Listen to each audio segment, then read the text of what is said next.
Okay, John, thank you very much for joining us in Mexico. We know you're traveling from Monterrey. You have a busy agenda, so give us a little comments about who's related and why you're coming to Mexico.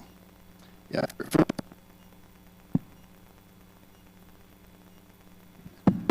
Okay.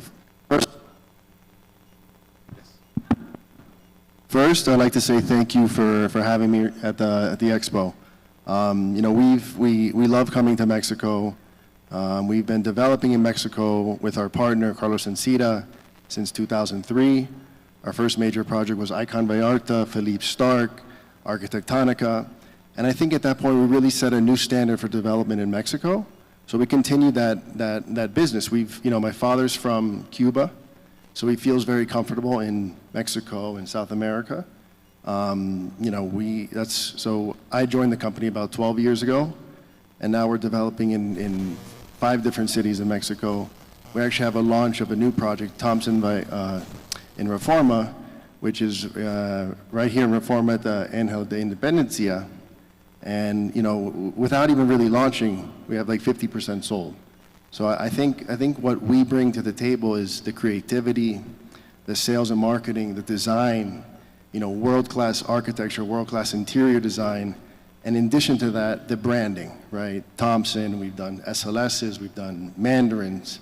So I think we've, you know, after 45 years of my father doing this and my brother and I doing it for, you know, me 20 years now and my brother probably 10, we found a special sauce that really appeals to people. And what we take pride in is not just doing a building, right? We want to do iconic stuff. We want to leave a legacy every city we go. And I think that's what we take a lot of pride in. And talking about branding, and it's going to be the essence of our conversation. I've been living in Miami for the last, for 8 years, and I was in love in the city. And then noticed that you have a lot of projects and everything is branded. I think after the pandemic, everything changed. And for me, the branding is the more important aspect to consider for a developer right now. So talk us about it. What is so important to brand this project on the benefits that the owners and the developers have from this matter? Yeah, we think branding is almost, we rarely do projects unbranded now. Branding does 2 things. Usually you get a premium in the price, you know, because when you use a brand, they have brand standards. So the finishes you have to use. So it costs a lot more to develop a branded building. And that also gives confidence to our buyers, knowing that if it's a Thompson, it's a St. Regis, you know, they can picture the types of finishes that when they go and stay in those hotels, that is the same quality of finish that's going to be delivered in these branded residential projects. And also what's important, we use a lot of hospitality brand because it's not just about how does the interior design look, how does the building look from the outside, but it's also what is your lifestyle going to feel like when you're living in that building. And I think that's a very key point because I think coming out of COVID, people really do focus a lot more on their well-being, their longevity, and how are they going to spend their lives and their days. And when you pair it with a hospitality company that's known for service, that translates very well to when you're delivering a building and actually living here and experiencing what your life will be in these buildings that we do.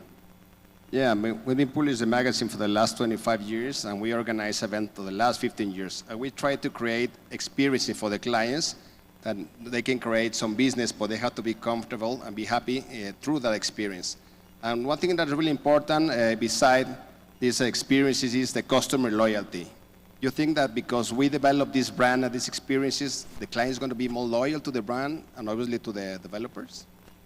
Yeah, well, you know, our best source of advertisement is actually through the brand, right? So we work with the brand and they have their loyal customers that, you know, they collect their rewards points and they continue to stay with the brands. So usually before we even launch a project, they e-blast and get in front of their loyal members, and that automatically brings you initial buyers just because they know the brand. They may never have even come to Mexico City, but they know Thompson, they know what it's about, and they're interested. They're automatically interested because they trust the brand. So we've been developing for 45 years, like I said, and I think there's a lot of trust put in us because to deliver the building we try to over-deliver and under-promise, but there's trust, right? You put deposits up during construction, and when you add on a brand, that further solidifies that trust that that project is going to be amazing. I know we make a lot of relation between brands and hotels, and that changed everything. But I think that it's really important for a developer like you related that also have that kind of branding of a luxury developer. I think most of our clients are looking for this kind of brands because you diversify their brands in your projects. But related group is already specialized in giving that service as experience. Yeah, we use, depending on the product and the price point and demographic we're going, that's where you figure out which brand to use. And also location. Is it going to be lifestyle? Is it resort? Is it urban? Is this one going to be focused more on longevity and wellness being? So then you partner with a hotel company like a Six Senses that's known for spa and treatments. So each individual project is thought of from scratch. And it all starts with who's our buyer, what's their demographic, and what kind of lifestyle do we want for this market. And as you've seen, it's in SLS in Cancun, when we launched the first project there, we're on number 5, we sold for about 60% more than the market. And I think that has to do with the brand, related, the trust that we've established over the years. And also, in the brochures and the project video, we really show people what their life will be like living in one of our properties. For people that didn't know, related really works a lot with artists. If you go to Miami and Jorge Perez's father and obviously all the family, they make a lot of investment for the city, talking about culture and art. I think you brought a lot of culture to Miami, actually the modern art. So how do you make this mix? Because we're talking about the branding, but how can we combine the art inside the developments? Yeah, that's one of the most important things in our company is art. My father obviously is a humongous art collector, and it's one of his passions. I call it real estate, art, and philanthropy are the 3 passions that my father has sort of driven into us as his sons. And I never really understood why until I really started getting into development. And once you walk into a building that has the correct art, not just art, but the correct art that goes with the interior design, that provokes emotions and feelings and conversation and really brings a room alive, and then you go into a building that doesn't have that, you very clearly see the difference, right? And we're building homes for people, right? And we want, when you're coming home from your long and busy day, and it could be a good day, could be a bad day, when you walk into your building, we want you to feel an emotion that is a happiness, or that and the art with the interior design plays a big role. So we have 2 full-time curators that we work with. Once we work with the interior designer, we then look to pair the art with the design and also with the amenity space and the lifestyle that each room is meant to be. And I think that's shown, it's very apparent in the projects that we do.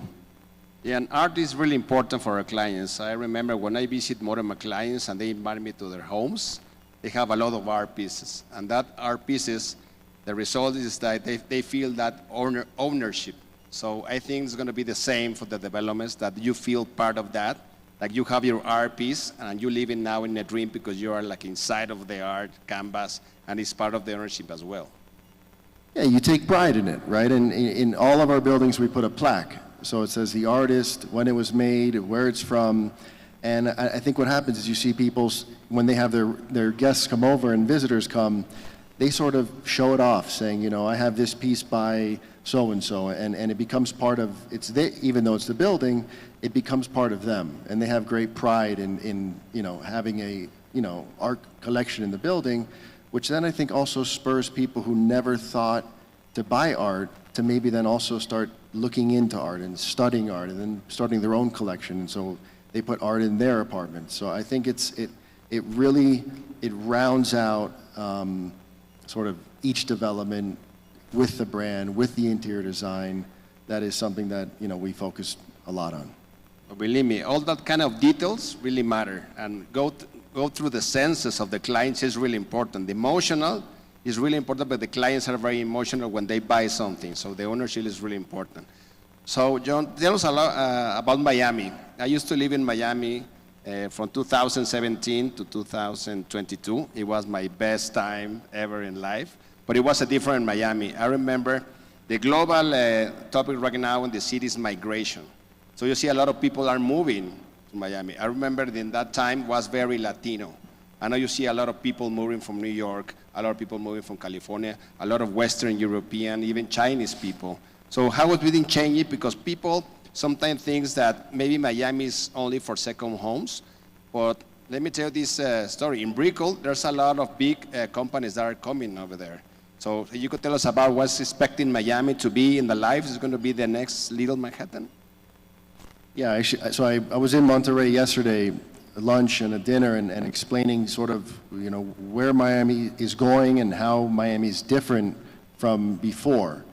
And the big difference pre-COVID is probably 90% of investment in condominiums in real estate was coming from Latin America and South America. Since COVID, it is more of a 50-50 balance between the same South American and Latin American investment, but the other 50% is domestic buyers, meaning the Northeast, Midwest, and California. And not only are they investing, but they're actually moving down there and they're making their homes there. They're moving their companies.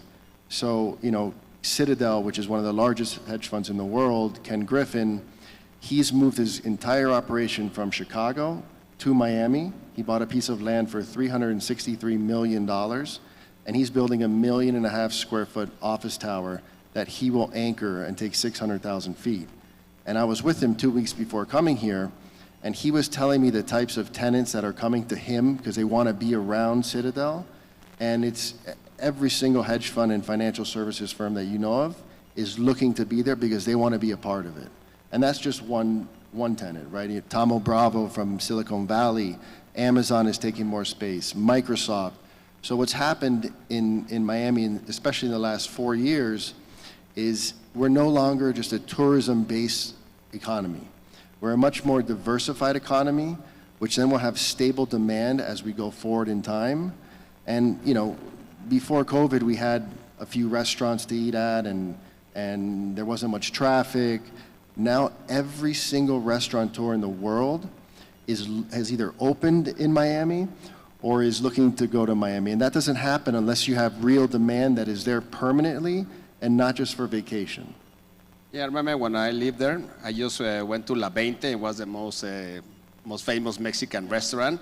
And and during the week they have a Taco Tuesday that is so you have a lot of taquerias over there, and it's beginning to change to a lot of these Mexican restaurants as an experience. And talking about, and try to say what you're comment about Microsoft. Microsoft is going to open 2,000 jobs just in Florida, so it's going to be amazing. Jeff Bezos is already have a house, and his yacht is in Miami. So you see, Miami is a city that is growing more pro-business. Do you think that Miami and the authorities are like pro-business, trying to attract these new investment and talents to live in there? Yeah, that's one of the reasons why Florida in general has done so well, because it's a pro-business environment, right? There's no state income tax, where in New York City and in Chicago and in California, they all have income tax, and also they're we call them, they're the blue states.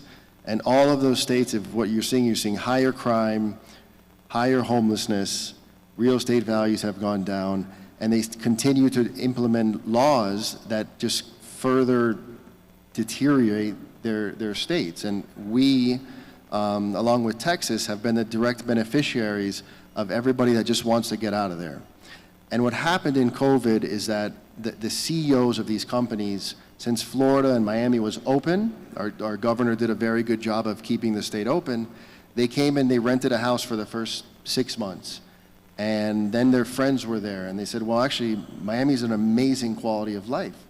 And then they moved their headquarters there. Starwood built its own headquarters there. And now all of their peers that they used to all be in New York together are in Miami, so they no longer feel that they'd be isolated from the rest of the world.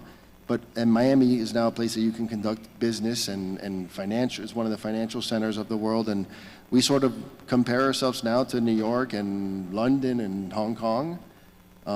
We sort of have grown up since COVID. Yeah, it used to be the first like a Latin American hub, but now it's growing all the East Coast, and Miami really is growing really good. I remember when I was living there, there was a lot of people that moved over there, and they were planning to stay only for 6 months, and they stay there actually. If you see the statistics in New York, they were living 40,000 millionaires. And now they're living in New York only 12,000 millionaires. So a lot of New Yorkers moved up South to Rhode Island, Connecticut, and most of them moved to Miami. And they're going to stay there for life, believe me, because they are really happy there. Are you going to give us a final comment? When is going to be a showroom? How you have a party today? And your experience to be, obviously, continuing investment in Mexico? I mean, again, thank you for having me. You know, we love coming to Mexico. I'm here at least 6 times a year. You know, we're very excited, especially about launching the Thompson Reforma today, because we really have spent a lot of time looking for the best site in Mexico City. Like, you know, as a company, as related, we need to be in Mexico City, and we were able to find this site, and I think it's the best of the best location. And I think what we've designed there is really setting a new standard like we've done in each city that we've developed, and it'll be a landmark when it's done. So, and we appreciate the hospitality when we're always here, and we look forward to continuing to invest more. No, you're always welcome to Mexico. You have a lot of people here from different cities and states, so whatever you want to hear, you're welcome, most welcome. So thank you very much, John Paul, and give applause for our speaker.